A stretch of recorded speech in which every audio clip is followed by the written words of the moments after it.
The Three Magicians, a legend from the Yoruba people of Nigeria.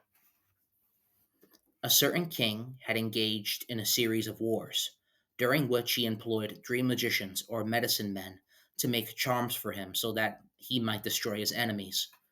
At the end of the war, these three magicians came to the king and humbly asked to be allowed to return home.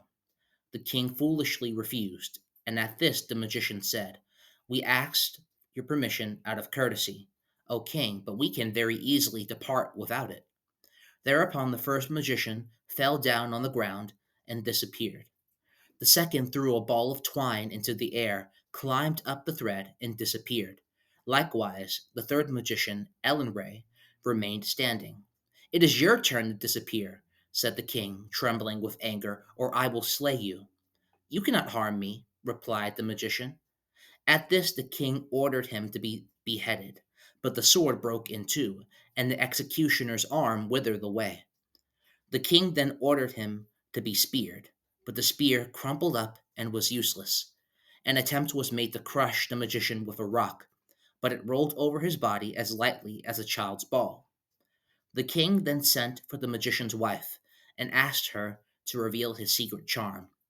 At last the woman confessed that if they took one blade of grass from the thatch roof of a house, they could easily cut off his head with it.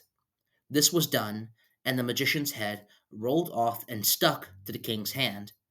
It could not by any means be removed. When food and drink was brought to the king, the head consumed it all, so that the king seemed likely to die.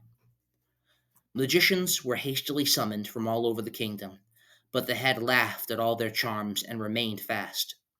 Finally came one who prostrated himself before the head and cried out, "Who am I to oppose you, great Ray? I come only because the king commands me." To this Ray replied, "You are wiser than all the rest," and the head fell at once to the ground, where it became a flowing river, which to this day is called Odo Ray, or Ray's River. The magician's wife was likewise changed into a river, but because she had betrayed him, Ray commanded the river not to flow, and it became instead a stagnant pool. The source for this legend is in the description.